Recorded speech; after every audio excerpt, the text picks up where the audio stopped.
Hi everyone, this is Kiko Vlogs, a Filipino reactor based here in Saudi Arabia, and welcome back to my channel. Agad-agad gawa natin reaction video ang Jillman compilation. So I won't take any longer. Let's start this reaction video. Ano itong mga chismis natin to for today's video? May bago siyang Magandang chismis. araw po sa inyong lahat. Jillian Magandang Ward, araw. nagkumpirma na. Emma Bacosa Pacquiao, Ayan, nagkumpirma nagalap na. naman ngayon. Alayin po natin lahat dyan dito sa ating video. Napakaganda nga pong balita para kay Jillian Ward dahil papalapit na po ang kanyang concert. At dahil nga po dyan ay sunod-sunod nga po na ipinapakita siya sa Madlang People. At isa na nga po dito ay na-interview po siya ni Sir Boy Abunda.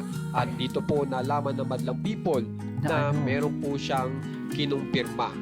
At kung mapapansin nyo, itong tanong ni Sir Boy Abunda na may nagpapakilig ngayon. Ayan. At umami na po si Jillian Ward na sinabi niyang yes. At pagkatapos po niyan, sinundan pa ni Sir Boy Abunda ng nakapili na sa mga manliligaw. At ang pagkakasagot po ni Jillian Ward ay maybe. So, ang ibig lang sabihin yan, yung maybe yan, ay talagang may napipisil na si Jillian Ward. Siyempre si Eman yan. Na lalaki Sino sa pa nga mga ba? manliligaw niya. Siyempre So, si Eman. kumpirmado na talaga na si Jillian Ward ay talagang nai-inspire na sa lalaking ito na kung saan ay talagang kinikilig pa siya. At ito nga po, dahil nga po hindi po natin malalaman dahil lang sa dalawang tanong na yan ay sinundan pa ni Sir Boy Abunda para talagang makilatis o makilala itong lalaking ito na tinutukoy ni Jillian Ward. At ito po ang itinanong ni Boy Abunda na kung saan ay mestizo ba, chinito ba o moreno ba? At ang pagkakasagot lang po ni Jillian Ward ay napakalayo po, mapait. So talagang hanggang dyan sa tanong na yan ay mapapaisip ka pa rin. At pagkatapos naman po, tinanong pa, pogi o pani? Yan, medyo malapit-lapit na po, may kilala na po talaga natin. Sa pogi o pani, ang pagkakasagot po ni Jillian Ward ay pani. So, sino ba ang pani doon sa mga maliligaw o nalilink na mga lalaki kay Jillian Ward? Diba? So, parang ako, may naisip na po ako isa. Okay? Tapos, sinundan pa ng Robbie or Kobe. So, pagka tanong po ni Sir Boy Abunda ng ganyan tanong, talagang mapapansin nyo na gulat po si Jillian Ward. At ang pagkakasagot ay what? So, ang ibig lang sabihin po niyan para sa akin, pag sinabing what, yung hindi po lubos na maisip ni Jillian Ward na yan ang itatanong ni Sir Boy Abunda sa kanya. Okay?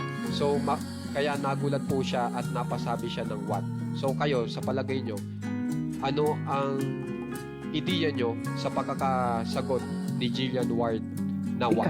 Ikaw lang dyan eh. At pagkatas po niyan ay halatang-halata talagang itinatago ni Jillian Ward itong lalaking kanyang napipisil o kanyang kinakikiligan. Kaya naman po, inalam naman po ni Sir Boy Abunda kung bakit. At ang pagkasagot po ni Jillian Ward ay ito. Gusto raw po niya maging private yung lalaking iyon na nagpapakilig sa kanya. At ang kanyang dahilan daw po ay I want to protect their privacy. So ganyang kagalang po si Jillian Ward. Ganyang kabait na tao si Jillian Ward kung paano siya magkonsidera sa ibang tao. Ayaw niyang maapektuhan dahil sa kanya ang naturang lalaking ito na nagpapakilig sa kanya. At ngayon, ito po yung mga sinabing pangalan ni Sir Boy Abunda na napapaling kay Jillian Ward. Unang-una po ay itong si Eman Bacosa Pacquiao na ipapakita ko po sa inyo ang video na kung mapapanood nyo po yung mga videos ni Eman Bacosa Pacquiao na kasama si Jillian Ward ay laging naka-smile si Jillian Ward. So ito po yung isa na kung saan ay halatang-halatang nagbabanding moment yung dalawa at talagang makikita niyo yung smile ni Jillian Ward at tingin kay Emma Bacosa Pacquiao. kung mapapansin nyo, medyo talagang ito pong dalawang ito ay at is na ang kanilang samahan. Samantala, ito nga po yung isa pa na napapalink kay Jillian Ward na kung saan ay may pa-flowers pa kay Jillian Ward. At yan ay si Rahil Birya. Okay? Na Si yan ay Rahil ayaw din tinutukoy din tumigil. ni Sir Boy Charis. Abunda. So, Ayaw din kung mapapansin tumigil nyo, ni Rahil, no? na noong in-interview po yan ni Sir Boy Abunda, kung may nililigawan ba o kumbaga, ang ibig ko lang sabihin, kung naliligaw kay Jillian Ward, sinabi niya naman po magkaibigan lang sila. Pero hindi po natin alam kung hanggang ngayon ay totoo pa rin po yun. Okay? So, tingnan po natin in the future. At ang pinaka-latest nga po naglalabasan ay ito nga po, itong sinasabi ni Sir Boy Abunda na pogi raw. Okay? At yan ay si Kobe Brown. Okay? At kung mapapansin nyo, magkatabi pa sila sa naturang upuan kasama ang iba pang mga artista dahil nagkaroon po sila ng meeting. So, yan si Kobe Brown. At meron nga pala po akong bagong balita sa inyo patungkol kay Kobe Brown. Ano? At bagong-bago. Okay? Ano? At ito po ay ipinakita po ni Kobe Brown na siya po ay isa ng Filipino citizen. Ay, So, talaga? Hindi pala po siya Filipino citizen, ngayon pa lang po. At ang pagkakasabi niya, officially a Filipino citizen. So, proud. Tapos proud Hindi daw pala po siya. Filipino citizen. So, kapansin-pansin na Pilipino na si Hindi Kobe siya Brown. Sa kapansin-pansin. palagay niyo, bakit po Fact Filipino talaga citizen si Kobe Brown? Yan.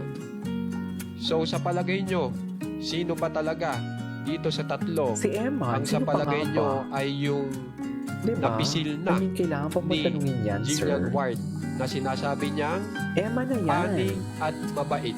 So, yun ang pagbabasihan natin. Hindi daw pogi, pani at mabait. Diba?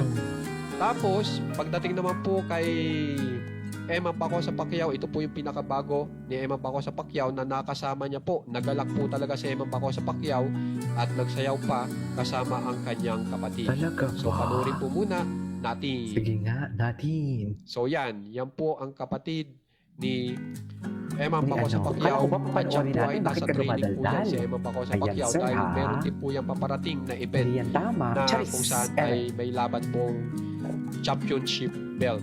So, ang malaking tanong dyan, sino ang dadalo sa Sino nga ba? concert Ay, ni alam Jillian na Ward this. at sinong dadalo sa event ni Emma Paco sa Pacquiao? So, titingnan po natin. Tingnan At kung natin. sino man ang dumalo, nakakagulat kung ito pong tatlo ay dadalo. Ay, Malilito dadalo po yan, talaga syempre. tayo, di ba?